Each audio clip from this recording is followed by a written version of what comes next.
Brian is really overdressed for this occasion, but not as much as 10 is. Hello everyone, the Pineapple Whovian here with The Knight, the Fool, and the Dead. A novel relating to the Time Lord Victorious event written by Steve Cole, featuring the 10th Doctor hot off the waters of Mars, Brian the Ood, and the populace of the pre-Time Lord era known as the Dark Times. The Cthulhu are featured as the villains of the book, as seen before in the audio Lesser Evils, my review in the description, and in the short story The Dawn of the Cthulhu. They seek the universe in order to set the limits of death upon all species in the universe, death being quite rare in the Dark Times, without the Cthulhu's life limits. This leads a moral conundrum upon the 10th Doctor. Will he let the Cthulhu set these limits as he knows in his own future, or will he intervene and resurrect the Time Lord Victorious side of himself? I will get into spoilers now, so just go to the end of the video if you want to see my final ranking. The book starts with the 10th Doctor arriving on the planet Andalia, finding it a peaceful planet, and is perplexed by the fact that in their entire history there have only been around 50 dead people. This beautiful planet, with both a blue and red sun, is then landed on by a ship carrying a product called Life Shroud, a body armour meant to protect you from death, although the corruption of this business model is prevalent when not only does it only protect you from the energy of the Cthulhu, but it also doesn't work without a specific type of gem, which is sold separately. But before the people of Andalia can be sold these gems, they are wiped out by the Cthulhu in a harrowing scene. The girl Estini is shown at the beginning of the book. She's the only survivor of her village and family as the Cthulhu came to her planet and limited her people. She's only days away from the Cthulhu's death limit on her, so she works with the creator of the Life Shroud, Professor Phalomax, to give the Life Shroud to those about to be judged. It is eventually found out that somehow she was immune to any death before the Cthulhu's life limit.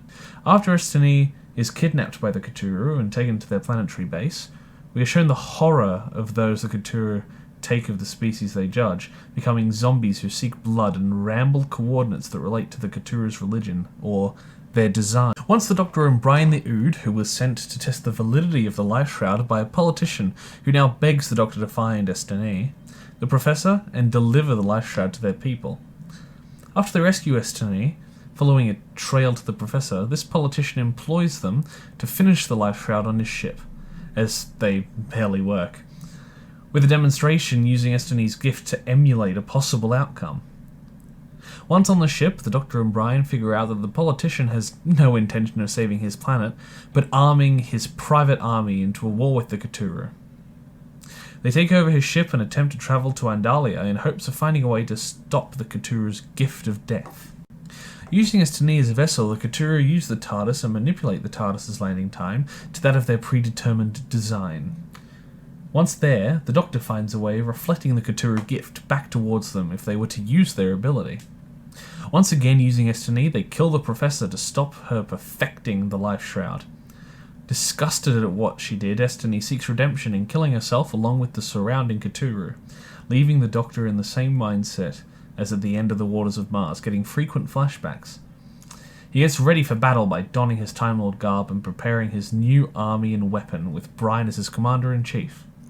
About to disperse this weapon, yet 10 calling it a defense, refusing to command fire, only activate or go. Yet, while about to do what he came for, the 8th Doctor with the Dalek Time Squad in tow arrive to stop him, and then 9 riding in on a vampire coffin ship from the tie-in comic Monstrous Beauty, I'm assuming. After being confronted by himself, the stubborn 10th Doctor brushes them aside, and at his wit's end screams fire, seemingly ending all the Cthulhu, not only those in their battleship. Leaving the book on a very strong note and unfortunately a cliffhanger to be resolved in All Flesh is Grass, releasing in December 2020. In between many chapters are interludes taking place in The Cave of Skulls from An Unearthly Child, The Sands of Moslin from the audio He Kills Me Not, review in the description, and 9 with Rose on his TARDIS within their first adventures. These scenes are needed as they tell a story from the Brothers Grimm about the consequences of messing with Death's natural order, paralleling what is yet to come after the 10th Doctor's actions. The turn of the 10 from himself into the Time Lord Victorious is slow yet noticeable, compiling onto the amazing final chapter with the Doctor changing his outlook from protecting people to murdering all the Cthulhu. This book was a fantastic yet disappointingly quick read. All the characters are fleshed out well without too many cliches, with one's motivations clearly driving them, and I'm very excited for the sequel. I rate The Knight, the Fool, and the Dead by Steve Cole a 9 out of 10. Thank you everybody for watching my review of The Knight, the Fool, and the Dead. Like the video if you liked it. Click subscribe if you'd like to see more from my channel, and remember to ring that bell so that you're notified whenever one of my videos comes out and you can watch it as soon as possible. Leave a comment down below if you've read the book or planning to read the book. Tell me your favourite part of it. I'll see you in the next video.